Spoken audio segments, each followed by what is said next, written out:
ഇന്ന് നേഷൻ ഫസ്റ്റിൽ അതിഥിയായിട്ടുള്ളത് രാഹുൽ ഈശ്വറാണ്. നമസ്കാരം സർ.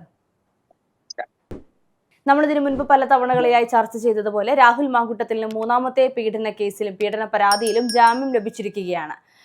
പക്ഷേ കഴിഞ്ഞ ദിവസം സാർ രാഹുലിനെ തള്ളി പറയുന്ന ഒരു സാഹചര്യത്തിലേക്ക് കാര്യങ്ങൾ പോകുന്നത് കണ്ടിരുന്നു. അതായത് അതായത് മുകേഷ് MLA ഗോവിന്ദചാമിയുമായി ഉപമിച്ച വ്യക്തിയല്ലേ താങ്കൾ എന്ന് ചോദിക്കുന്ന ഒരു സാഹചര്യം. അതിനെ മാധ്യമങ്ങൾ വളച്ചൊടിച്ചുകൊണ്ട് രാഹുൽ മാങ്കൂട്ടത്തെ രാഹുൽ ഈശ്വർ തള്ളി പറഞ്ഞു എന്നുള്ള വാർത്തകളാണ് പുറത്തു വരുന്നത്. യഥാർത്ഥത്തിൽ എന്താണ് സംഭവിച്ചത്? മാധ്യമങ്ങൾ മനഃപൂർവ്വം കള്ളം പറയുകയാണ്. ആദ്യമായിട്ടല്ല, മുമ്പും രാഹുൽ മാങ്കൂട്ടത്തിൽ ശ്രീ മുകേഷിന്റെ കാര്യത്തിൽ ഗോവിന്ദചാമി എന്ന് വിളിച്ചത് 100% തെറ്റെന്ന് രാഹുൽ മാങ്കൂട്ടത്തിനോടും പറഞ്ഞിട്ടുണ്ട്, പലതവണയും പറഞ്ഞിട്ടുണ്ട്. ആരെയും അങ്ങനെ അധിക്ഷേപിക്കുന്ന രീതിയിൽ സംസാരിക്കരുത്. ഗോവിന്ദചാമി കോടതി കുറ്റക്കാരനാണെന്ന് കണ്ടെത്തിയ ഒരു വ്യക്തിയാണ്. രാഹുൽ മാങ്കൂട്ടത്തിലും ശ്രീ മുകേഷിനും അനുകൂലമായി കോടതി നിരീക്ഷണങ്ങളും പരാമർശങ്ങളും അടക്കമുണ്ട്. സാന്ദർഭികവശാൽ രാഹുൽ മാങ്കൂട്ടത്തിൽ പണ്ട് ശ്രീ മുകേഷിനെ പറഞ്ഞത് ശരിയായില്ല എന്ന് ചൂണ്ടിക്കാട്ടുക മാത്രമാണ് ചെയ്തത്. അത് രാഹുലിനെ തള്ളി പറഞ്ഞതല്ല. രാഹുൽ ശ്രീ മുകേഷ് MLA മോശം പറഞ്ഞത് തെറ്റാന്ന് ചൂണ്ടിക്കാണിച്ചതാണ്, അല്ലാതെ വേറെ കാര്യങ്ങൾ അതിലില്ല എന്നുള്ളതാണ് സത്യം. അതെ, തീർച്ചയായിട്ടും. ഇപ്പോൾ രാഹുൽ മാങ്കൂട്ടത്തിൽ പുറത്തു വന്നിരിക്കുകയാണ്. രാഹുൽ തെറ്റ് ചെയ്തിട്ടില്ലാത്തത് കൊണ്ടാണോ രാഹുലിന് ഇപ്പോൾ ജാമ്യം ലഭിച്ചിട്ടുള്ളത്? അത് തന്നെയാണ് ഇപ്പോഴും വിശ്വസിക്കുന്നത്. രാഹുലിനെതിരെ 3 കേസ് ഉണ്ടെന്നാണ് പറയുന്നത്. നമുക്ക് ഓരോ കേസുകളായിട്ട് പരിശോധിക്കാം. ആദ്യത്തെ കേസിൽ പരാതി നിലനിൽക്കില്ലെന്ന് സെഷൻസ് കോടതിയുടെ നസീറ മാഡത്തിന്റെ വിധിയുണ്ട്. അതായത് പീഡനാരോപണം നിലനിൽക്കില്ല.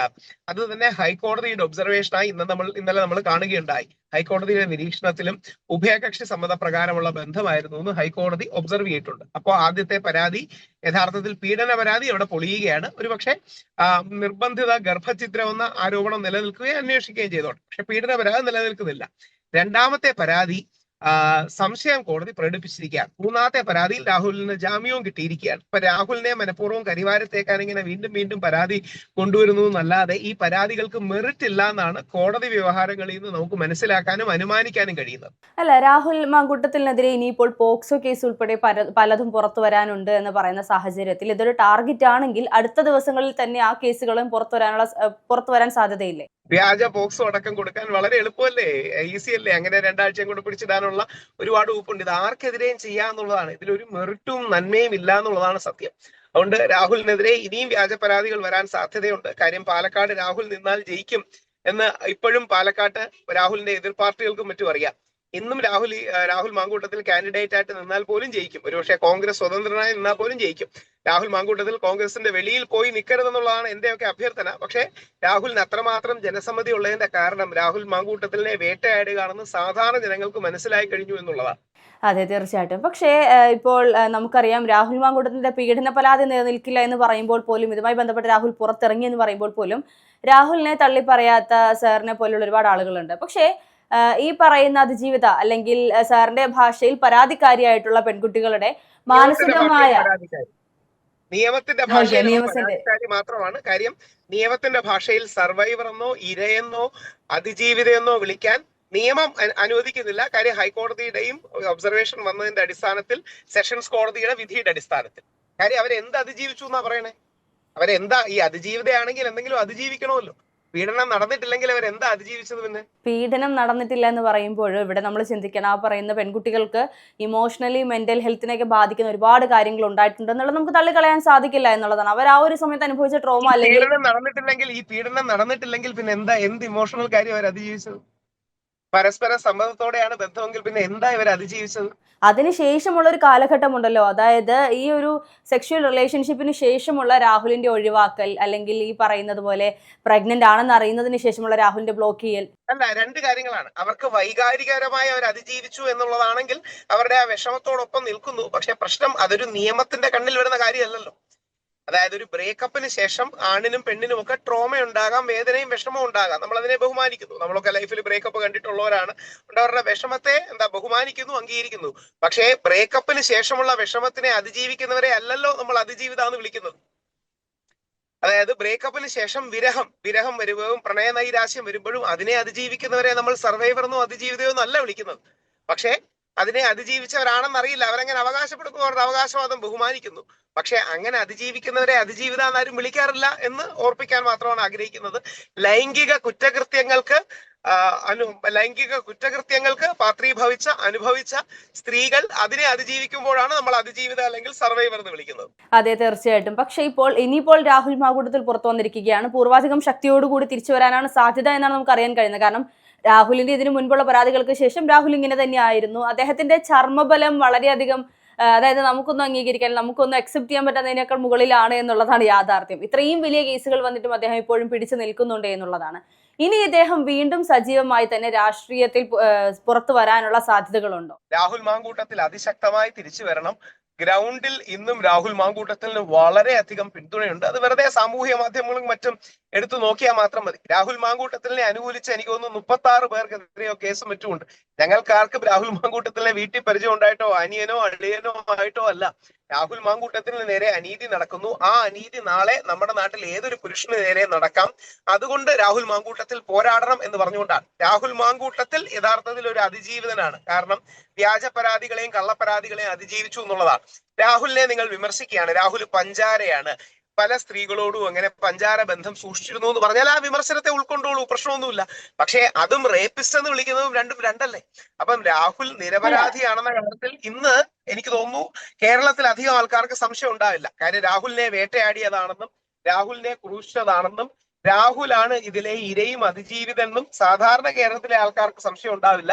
അപ്പോൾ ആ ജനങ്ങൾ രാഹുലിനെ പിന്തുണയ്ക്കും. രാഹുലിനെ മാത്രമല്ല, നാളെ CPM MLA ഇത് വന്നാലും മുകേഷ് ഏട്ടന് ഇത് വന്നാലും BJP MP ആയ സുരേഷ് ഗോപിക്ക് ഇത് വന്നാലും നമ്മൾ അവരെ പിന്തുണയ്ക്കണം. കാര്യം നാളെ നമ്മുടെ മക്കളെയും ഇതേപോലെ കള്ളപ്പരാതിയിൽ പെടുത്താൻ സാധ്യതയുണ്ട്. ഇപ്പോഴത്തെ രാഹുലിന്റെ ഓമന പേര് ചില എല്ലായിടത്തൊന്നുമല്ല, പക്ഷെ ചില കോണുകളിൽ നിന്നുള്ള അദ്ദേഹത്തിന് വിളിക്കുന്ന ഓമന പേര് എന്ന് പറയുന്നത് സ്ത്രീപക്ഷ പീഡകൻ എന്നാണ് ഇപ്പോഴത്തെ രാഹുൽ മാങ്കൂട്ടത്തിന്റെ. കാരണം സ്ത്രീകൾക്ക് വേണ്ടി ഘോരഘോരം പ്രസംഗിച്ചിരുന്ന അദ്ദേഹത്തിന്റെ ഒരു എനിക്കൊന്നൊരു ബൈറ്റ് ഇപ്പോൾ വലിയ രീതിയിൽ ട്രോളുകളായി മാറുന്ന ഒരു സാഹചര്യമുണ്ട്. അതായത് അമ്മമാരുടെ കണ്ണീര് വീഴാൻ കാരണക്കാരായവർ ഒരിക്കലും രക്ഷപ്പെടില്ല എന്നുള്ളത്. ഇപ്പോൾ അതേ ആ ഒരു ശാപവാക്കുകൾ അല്ലെങ്കിൽ അതേ അവസ്ഥയിലൂടെയാണോ ഇപ്പോൾ രാഹുൽ കടന്നു പോകുന്നത് എന്ന് പറഞ്ഞാൽ നമുക്ക് അതിനെ നിഷേധിക്കാൻ സാധിക്കില്ലല്ലോ. ഇവിടെയാണ് രാഹുൽ അടക്കമുള്ള രാഹുൽ ഒരു നെഹ്റൂവിയൻ ലെഫ്റ്റ് ആണ്. നമ്മുടെ VD സതീശൻജി പറയുന്നത് പോലെ നെഹ്റൂവിയൻ ലെഫ്റ്റ് ലിബറൽ പ്രോഗ്രസീവ് എന്ന നിലപാട് വരയിലുള്ള വ്യക്തിയാണ്. അത് ശരിയോ തെറ്റോ ആണെന്നല്ല, അങ്ങനെയാണ് അദ്ദേഹത്തിന്റെ പോസ്റ്റർ. ഞാനൊക്കെ തിരിച്ച് റൈറ്റ് കൺസർവേറ്റീവ് സർദാർ പട്ടേലോ ഗാന്ധിയൻ പാതയിൽ പോകുന്നവരാണ്. ഇത് രണ്ടും രണ്ട് ചിന്താധാരയാണ്. രണ്ടിനും അതിൻ്റെതായ മെറിറ്റും ഡിമെറിറ്റും ഒക്കെ കാണാം. ഇപ്പൊ രാഹുൽ അടക്കമുള്ളവർക്ക് ഈ കപട പുരോഗമന എന്ന് പറയുന്നില്ല, ഈ നെഹ്റൂവിയൻ പുരോഗമന ലിബറൽ ചിന്താഗതി ഒക്കെ ഉള്ളവരാണ്. അതുകൊണ്ടാണ് രാഹുലിനെതിരെ പരാതി കൊടുക്കുന്നത്, അല്ലെങ്കിൽ രാഹുലിനെ ഈ രീതിയിൽ വേട്ടയ്ക്കെറിഞ്ഞു കൊടുക്കുന്ന റിനി എന്റെ സുഹൃത്താണ്, രാഹുലിനെതിരെ വ്യാജ പരാതി പറഞ്ഞ അവന്തിക എന്റെ സുഹൃത്താണെന്നൊക്കെ പറയുന്നത്. അത് ഈ ലെഫ്റ്റ് ലിബറൽ തള്ളാണ്, ലെഫ്റ്റ് ലിബറൽ പ്രോഗ്രസീവ് തള്ളിന്റെ ഭാഗമായിട്ട് പറയുന്നതാണ്. അപ്പം എനിക്ക് രാഹുലിനോട് വ്യക്തിപരമായി യാതൊരു ഇഷ്ടമോ ബന്ധമോ ഉണ്ടായിട്ടല്ല. രാഹുൽ കഴിവുള്ള വ്യക്തിയാണെന്ന് എല്ലാവർക്കും അറിയാം, ഭാവിയിലെ മിനിസ്റ്റർ മെറ്റീരിയലാണ്. പക്ഷേ രാഹുൽ അടക്കം ഈ പ്രോഗ്രസീവ് ലിബറൽ ഫെമിനിസ്റ്റ് ലൈൻ പിടിക്കുന്നവർ തിരിച്ചറിയണം, നാളെ നിങ്ങൾക്കൊരു പ്രശ്നം വന്നാലും ആരും നിങ്ങളുടെ കൂടെ നിൽക്കില്ല. നിങ്ങൾക്ക് നേരെ വ്യാജ പരാതിയാണെന്ന് പറയാൻ പോലും ആരും നാക്ക് പൊന്തില്ല. അല്ലെങ്കിൽ നിങ്ങൾക്ക് കോടതിയുടെ അനുകൂലമായ നിരീക്ഷണങ്ങൾ കിട്ടിയാൽ പോലും നിങ്ങളെ സപ്പോർട്ട് ചെയ്യാൻ ആരും വരില്ല. അത് രാഷ്ട്രീയമല്ല. മുകേഷ് എന്നെ ആരും വന്നില്ലല്ലോ, CPM-ന്റെ ആരും മുകേഷ് എന്നെ സപ്പോർട്ട് ചെയ്തില്ലല്ലോ, ശ്രീ മുകേഷ് MLA സപ്പോർട്ട് ചെയ്യില്ല. എന്തുകൊണ്ടാ?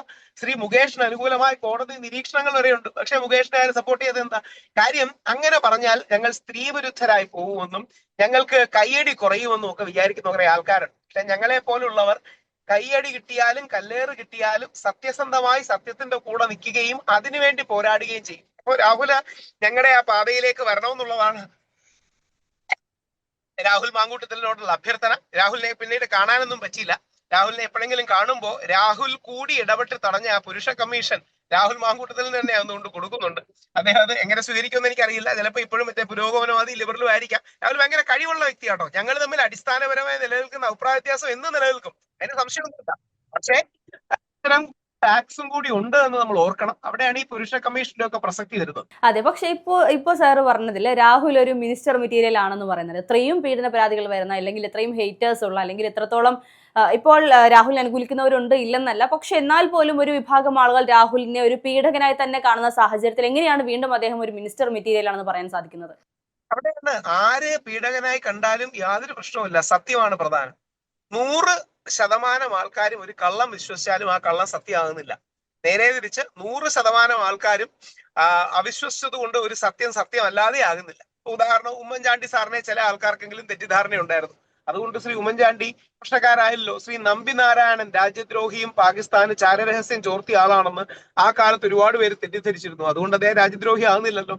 അതുകൊണ്ട് രാഹുൽ മാങ്കൂട്ടത്തിന് ഇനിയും രാഹുൽ മാങ്കൂട്ടത്തിന് അനുകൂലമാണ് ഇപ്പോഴും ഗ്രൗണ്ട്. നോക്കിയാൽ മതി, സോഷ്യൽ മീഡിയയിലും ആൾക്കാരോട് സംസാരിക്കുമ്പോഴൊക്കെ രാഹുൽ മാങ്കൂട്ടം അനുകൂലമാണ്. ഇനി അനുകൂലം അല്ലെന്ന് തന്നെ ഇരിക്കട്ടെ, അതൊരു മാനദണ്ഡമല്ല, സത്യമാണ് മാനദണ്ഡം. സത്യം മാനദണ്ഡമായി നമ്മൾ വെച്ചില്ലെങ്കിലുള്ള പ്രശ്നം നാളെ പ്രൊപ്പഗാൻഡയിലൂടെ എക്സിനോ വൈക്കോ അപ്പർ ഹാൻഡ് കിട്ടും. നാളെ ചിലപ്പോൾ ഒരു യഥാർത്ഥ പീഡകൻ, രാഹുലും നിരപരാധിയും നിഷ്കളങ്കനുമാണ്, പക്ഷേ യഥാർത്ഥ പീഡകൻ ഈ പബ്ലിക് സപ്പോർട്ട് കാരണം രക്ഷോട്ട് പോകും. നേരെ തിരിച്ച് യഥാർത്ഥത്തിൽ പീഡിപ്പിക്കാത്ത നിരപരാധിയായ ഒരു വ്യക്തി പബ്ലിക് സപ്പോർട്ട് ഇല്ലാത്തതുകൊണ്ട് അകത്തായി പോകും. പബ്ലിക് സപ്പോർട്ട് ഒരു പ്രധാന യാഡ്സ്റ്റിക് ആണ്, പക്ഷെ പബ്ലിക് സപ്പോർട്ട് അല്ല, സത്യമാണ് പ്രധാനം. Truth, facts. അല്ല, ഇപ്പോൾ രാഹുൽ ഒരു നിരപരാധിയും നിഷ്കളങ്കനുമാണ് എന്ന് സാർ പറയുമ്പോൾ അതിപ്പോൾ നമ്മൾ പോലും എടുത്തു പറയുന്ന സാഹചര്യത്തിൽ അതിനെ അനുകൂലിക്കാത്ത അല്ലെങ്കിൽ രാഹുലിന്റെ ഈ കേസുകൾ എടുത്ത് മുമ്പിൽ കൊണ്ടുവന്ന് നിർത്തുന്ന പലരും ഇതിനെ ഒരു ട്രോൾ മെറ്റീരിയൽ ആക്കാനുള്ള സാധ്യതയുണ്ട് എന്നുള്ളതാണ് യാഥാർത്ഥ്യം. അല്ല, അവര് കോടതി വിധി വായിച്ചാൽ മതി.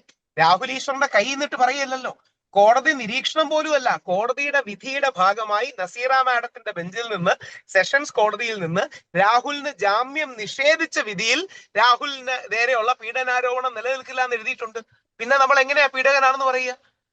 അപ്പം പ്രൊപ്പഗാൻഡ വെച്ച് ഒരാളെ കരിവാരത്തേക്കുന്നതിന് എന്തർത്ഥമാണ്? ഇനിയും തിരിച്ച് നമ്മൾ ആലോചിക്കണം, മലയാളികൾ പ്രത്യേകിച്ച് സീരിയസ് ആയി ആലോചിക്കേണ്ടത് ഇതിന്റെ മറ്റൊരു രൂപമാണ് നോർത്ത് ഇന്ത്യയെ കാണുന്നത്. 9 ദിവസം കന്യാസ്ത്രീമാരെ ജയിലിലിട്ട് എന്തുകൊണ്ടാ? രാഹുൽ നിർബന്ധിത ഗർഭഛിദ്രം നടത്തിയതാണ്, അവിടെ നിർബന്ധിത മതപരിവർത്തനം നടത്തിയതാണ്. ഈ നിർബന്ധിത എന്ന വാക്ക് എന്തിന്റെ കൂടെ ചേർത്ത് വെച്ചാൽ ഈസി ആയിട്ട് ഒരാളെ കൊടുക്കാനുള്ള വഴിയാണ്. നിർബന്ധിത മതപരിവർത്തനം അറിയാലോ. 9 ദിവസം നമ്മുടെ കന്യാസ്ത്രീമാർ ജയിലിൽ കിടന്നു. അതും കർത്താവിന്റെ മണവാട്ടിമാർ തിരുവസ്ത്രം അണിയുന്ന ഒരു 9 ദിവസമാണ് ജയിലിൽ കിടന്നത്. സിദ്ദിഖാപ്പൻ എന്ന് പറയുന്ന നമ്മുടെ ജേർണലിസ്റ്റ് 1.5 വർഷം ജയിലിൽ കിടന്നു. അവിടെ നോർത്ത് ഇന്ത്യയിലെ പല ഭാഗങ്ങളിലും ക്രിസ്ത്യൻ വിരോധവും മുസ്ലിം വിരോധവും ആണെങ്കിൽ നമ്മുടെ നാട്ടിൽ ചിലപ്പോഴെങ്കിലും ഈ പുരുഷ വിരോധവും അല്ലെങ്കിൽ ഈ തീവ്ര ഫെമിനിസ്റ്റ്, ഈ റൈറ്റ് കൺസർവേറ്റീവിന് അപ്പർ ഹാൻഡ് ഉള്ളിടത്ത് അവര് ക്രിസ്ത്യൻ മുസ്ലിം വിഭാഗങ്ങളെയാണ് പലപ്പോഴും വേട്ടയാടുന്നത്. ലെഫ്റ്റ് ലിബറലുകൾക്ക് മേൽക്കൈയുള്ള സ്ഥലത്ത് അവർ പലപ്പോഴും പുരുഷന്മാരെയാണ് വേട്ടയാടുന്നത്. നമുക്ക് ഈ 2 വേട്ടയും അവസാനിപ്പിച്ചൂടെ? ഈ 2 വേട്ടയും തെറ്റാണെന്ന് പറഞ്ഞൂടെ? അതാണ് എന്റെ അഭ്യർത്ഥന. ഇപ്പോൾ ഈ പറയുന്നത് പോലെ മെൻസ് കമ്മീഷനെ കുറിച്ച് പറയുന്നുണ്ട്. രാഹുൽ ഈശ്വർ പറയുന്ന മെൻസ് കമ്മീഷനും അതുപോലെ തന്നെ വട്ടിയൂർക്കാവ് അജിത് കുമാർ സാർ പറയുന്നത് പോലെയുള്ള AKMA, all Kerala men's association, ഇത് രണ്ടും ഒന്ന് തന്നെയാണോ, അതോ രണ്ടും 2 വഴിക്ക് ചിന്തിക്കുന്ന 2 ഐഡിയോളജികളുള്ള? പ്രധാനമായും 3-4 സംഘടനകളുണ്ട്. മെൻസ് കമ്മീഷൻ ഒരു സംഘടനയല്ല. മെൻസ് കമ്മീഷൻ ഗവൺമെന്റ് ഉണ്ടാക്കേണ്ട സംവിധാനമാണ്. അതായത് AKMA എന്ന് പറയുന്നത് ശ്രീ അജിത് കുമാർ വളരെ ഒരു വലിയ പോരാളിയാണ്, ഫൈറ്ററാണ്. അദ്ദേഹത്തിന്റെ ചില വാക്കുകളൊക്കെ കടുപ്പമേറിയതാകാറുണ്ട്, പക്ഷെ നല്ല ഫൈറ്ററാണ്, അജിറ്റേഷണൽ ഫൈറ്ററാണ് പുള്ളി, ഓൺ ഗ്രൗണ്ട് ഫൈറ്ററാണ്. AKMA ഉണ്ട്, MRF ശ്രീ ജോയി ഇറക്കല് നയിക്കുന്ന മെൻസ് റൈറ്റ് ഫൗണ്ടേഷൻ അല്ലെങ്കിൽ അവരൊക്കെയുള്ള മെൻസ് റൈറ്റ് ഫൗണ്ടേഷൻ ഉണ്ട്, അജിത് കുമാർജിയുടെ AKMA ഉണ്ട്, ഒരുമ എന്നൊരു സംഘടനയുണ്ട്. ഇതെല്ലാം സംഘടനകളാണ്. പക്ഷെ നമ്മൾ സംഘടനയെ കുറിച്ചല്ല ഞാൻ പറയുന്നത് ഗവൺമെന്റ് ഉണ്ടാക്കേണ്ട ഒരു സംവിധാനത്തെ കുറിച്ചാണ്. ഉദാഹരണം, വനിതാ കമ്മീഷൻ ഒരു സംഘടനയല്ലല്ലോ. വനിതാ കമ്മീഷൻ ഗവൺമെന്റിന്റെ ബോഡിയാണ്. അതൊരു അർദ്ധ ജുഡീഷ്യൽ അഥവാ ക്വാസി ജുഡീഷ്യൽ ബോഡിയാണ് വനിതാ കമ്മീഷൻ, യുവജന കമ്മീഷൻ. അപ്പൊ ഇത് ഗവൺമെന്റ് ഉണ്ടാക്കേണ്ട സംവിധാനമാണ്, സംഘടനയല്ല. ഇനി അതിനെക്കുറിച്ച് വ്യത്യസ്ത കാഴ്ചപ്പാട് കാണാം. ഞങ്ങൾ ഇവിടെ ഉണ്ടാക്കിയതിനേക്കാൾ കടുപ്പമേറിയ നിലപാടുകളും നയങ്ങളും വെച്ചാണ് ദേശീയ തലത്തിൽ രാജ്യസഭയില് പുരുഷ കമ്മീഷൻ അവതരിപ്പിച്ചത്. പുരുഷനെ അപമാനിച്ചാൽ 10 ലക്ഷം രൂപ പിഴ എന്നൊക്കെ കിട്ടിയിട്ടുണ്ട്. അത് നടക്കാൻ പോണില്ല. പക്ഷെ അങ്ങനെ വ്യത്യസ്ത ആംഗിളുകൾ കമ്മീഷൻ വേണം, വനിതാ കമ്മീഷൻ പോലെ. അതെന്തായാലും ഇത്രയും സമയം നമ്മളോടൊപ്പം ചെലവഴിച്ചതിന്, ചർച്ചയിൽ പങ്കെടുത്തതിന് നന്ദി. Thank you so much.